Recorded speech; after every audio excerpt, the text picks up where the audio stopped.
I want to talk about the various things I enjoy. Now, I can in no way offer an educated or well-written opinion about anything I'm about to discuss, but what I can present to you is my own personal take, something new to the table of conversations. It's fun to join in the talk and solidify yourself as part of the community. So without further ado, here are my thoughts on City Pop. I love City Pop! These artists are angels on earth. I mean, obviously that's an exaggeration. But still! Now pay attention to these two for a second. I, like many others, find solace in the fact that Tatsuro Yamashita and Maria Takeuchi are married. It's just so perfect, you know? The fact that they're in the same league, it only makes sense for their relationship to exist. They're the City Pop king and queen. But I guess I should introduce the topic itself before I get sidetracked. City Pop is a genre of music originating from Japan in the late 70s, although not very widely appreciated during that time, and even almost being lost to that era. A few individuals on the internet managed to excavate some songs, with the genre gaining quite a sudden second round of recognition around 2018. City Pop borrows a lot of musical elements from other Western genres such as funk and soul. To give you an idea of what the genre truly has to offer, here is probably the most well-known song of the lot. Plastic Love by Maria Takeuchi.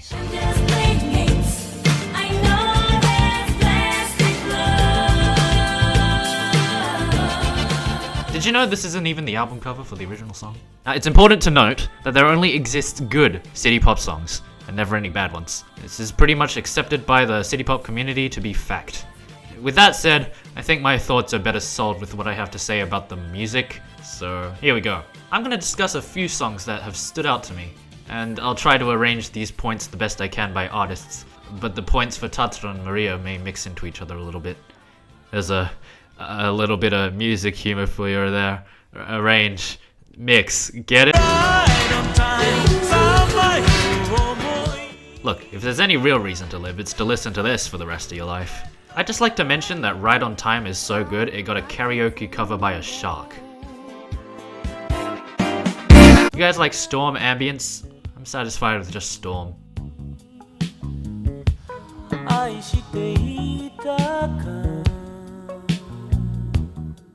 How Tatsuro managed to write a song so fitting to the titular aesthetic, I and many others shall never know. Let's dance on somebody disco, let's make funky night. Someday makes me feel like we're all gonna be okay.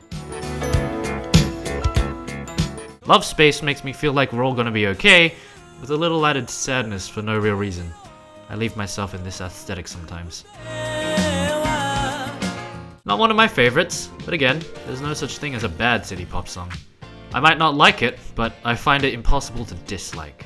Okay, it's because I only ever listen to this with headphones, and apparently there's this small guitar riff that keeps tapping my left ear and it's really annoying. This is probably one of the first songs to get me fully hooked on the genre. I remember listening to this heaps when I was getting into City Pop. It was like having nostalgia for a time you weren't alive in. We're going to the beach! It's the beach episode!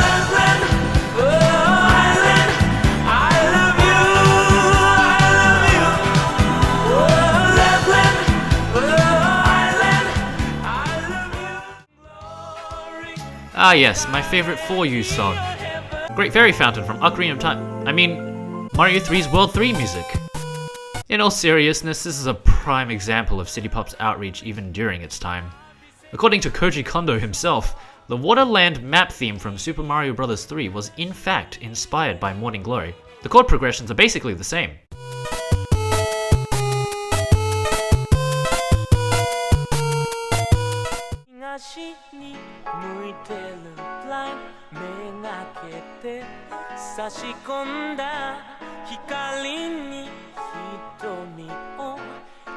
Safe to say that Tatsuro already made a name for himself before we Westerners even knew about it. People actually don't talk too much about Mirai, also titled Mirai no Mirai in Japanese, which is an absolute awful shame. It's a wholesome, fantastical anime movie that I personally enjoyed very much, and Tatsuro Yamashita wrote its ever-pleasant themes. Yes, themes. My baby go!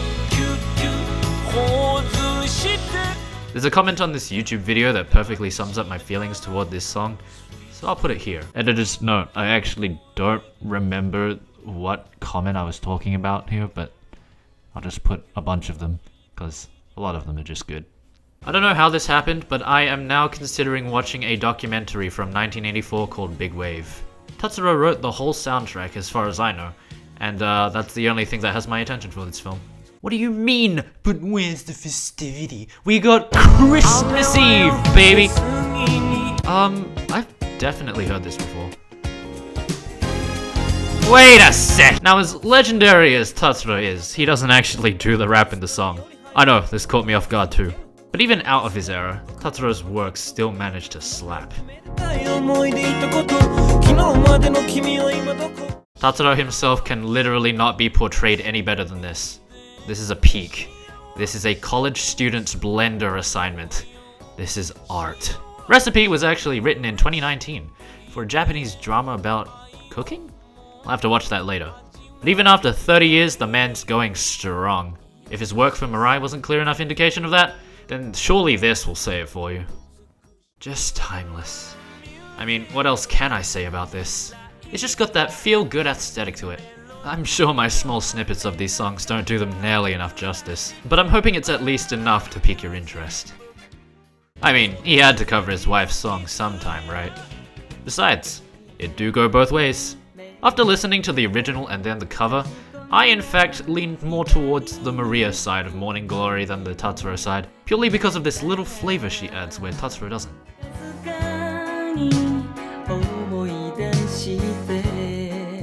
But both are great. Is it possible to like every aspect of a topic?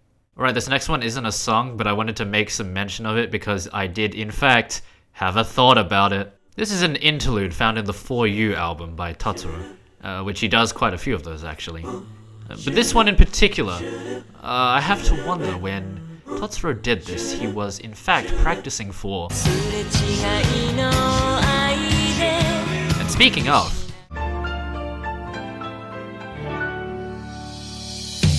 Now in regards to this, yes, not many people who know of City Pop don't know about Plastic Love.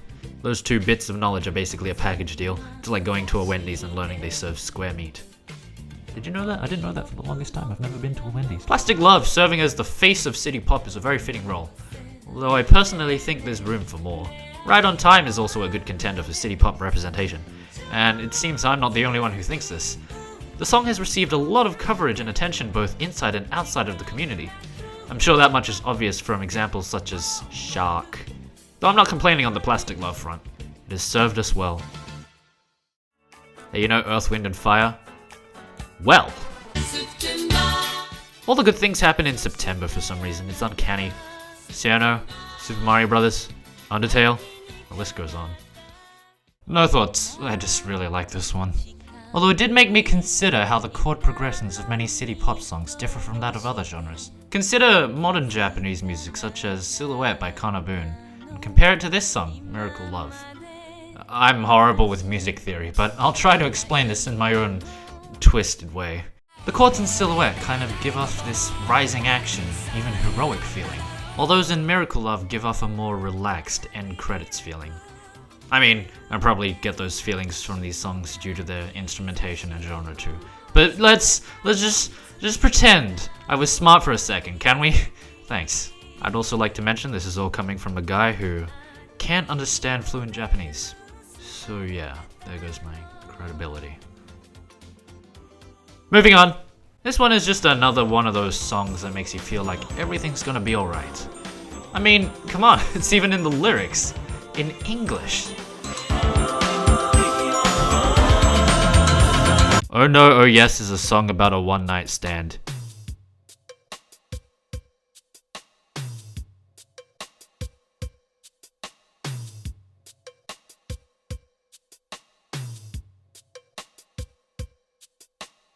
Alright, I have to admit, I've got a bias towards Mr. Right on Time and Mrs. Plastic Love, so everyone else is kind of grouped into other. But that's not to say I didn't enjoy what I've heard from other artists of the genre. Of course I did. Most of these are just a few single songs that stake their claim on the city pop scene with confidence. These don't stand out to the fans for no reason. Stay With Me, Mayonaka no Do, both names are more than valid. This one has a special sentiment attached to it for many fans of the genre. Unfortunately, Miki Matsubara is no longer around to see how much of an outreach her song has had. But that's only turned it into what I have no choice but to call a legacy. This guy did a sweet and soft cover. It's very nice and I recommend you check it out. Bro, get the phone, we're dialing Junko Ohashi right now. Also a woo, I guess? I don't know, I was never in that community. I haven't listened to many songs by Toshiki Karamatsu, but judging by the following songs alone, I can tell I'd enjoy the rest of them. Yes, please! And this one is my first love. This slaps so hard. But well, I gotta say, in this genre, we're nothing short of that. So Friday, Chinatown.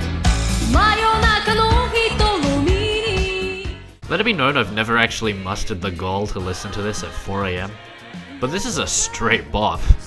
I recommend listening to this at 4 AM. Tell me what it's like. It sounds exciting. Driving My Love by Henri is using the Sonic 3 sound font. No question. Why are these commenters dedicating this to their dead cars? That's kind of weird. The most interesting experience with this genre is that every so often I'll find something completely new. That's the thing about a genre almost lost to time. There's always more to find. And apparently Kingo Hamada was also pretty up there like Tatsuro Yamashita, so that's interesting to learn. There's always something new to learn, which I guess is a given no matter what topic you get into. But there's just something so magical about that, you know? I took the time to listen to almost a full album of Kingo Hamada's music, and the verdict is as predicted. Bangers, bangers, Kingo Hamada daddy going in the bangers folder of bangers. Except Kingo Hamada's stuff is often a lot softer than City Pop's typical funky tones. It almost hits you in the feels where you didn't know you had them. I mean, it did that to me. Kingo Hamada daddy. There is one problem I have with this genre. The music is all too good. You can only listen to so many good songs until you, very truthfully, get a little tired of having it so good all the time. That is my only issue, however. City Pop always keeps me coming back ever since I watched Mirai and discovered both Tatsuro Yamashita and what the genre truly has to offer. Considering the initially small following the genre has had, it almost feels special, in a way. Minor communities always feel special, because it's a small group of people celebrating something that makes us unique from what's mainstream, I guess. The best thing about City Pop's small community is that all of us can appreciate this genre of music now, even when it may not have received that amount of appreciation during its time. I say small following, but I am so happy to know that there's a very formidable growth behind this genre of music. It's even inspired other artists to mix these songs up a little, which is where the musical genre of future funk apparently stems from. I haven't listened to much future funk, so I've been getting into more of it recently. From what I've heard, it's pretty good.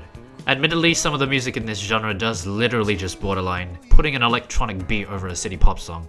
But the resulting bops make up for that. Hi, editor's note. Since saying this statement, I've been listening to almost nothing except future funk, and I apologize for my fallacy. Future funk is not just putting a beat over a City Pop song, it is in fact much more than that. I apologize. I have been thoroughly enjoying Fun Tonight by Macross8299. It is very good, and I highly recommend future funk. Thank you. Apparently this genre of music has been going since ages ago. I'm ashamed I hadn't heard about it or City Pop sooner, to be frank. All of this seems to be the inspiration for many of the tracks in Siva Gunner's King for Another Day tournament. Yeah, I just couldn't go this entire video without mentioning them. Maria Takeuchi was a contestant in that. Kind of. And there are a lot of straight bangers to her name. I recommend checking them out. Of course, there is still so much to listen to in the form of the many covers and bits done by the fans of the genre, and many of those are right here on YouTube. I recommend giving a little search if you're interested. And I hope this video has caught your interest and persuaded you to listen to some of this amazing music. Thank you so much for watching this first episode of Thoughts On, and I hope you'll consider watching the next one.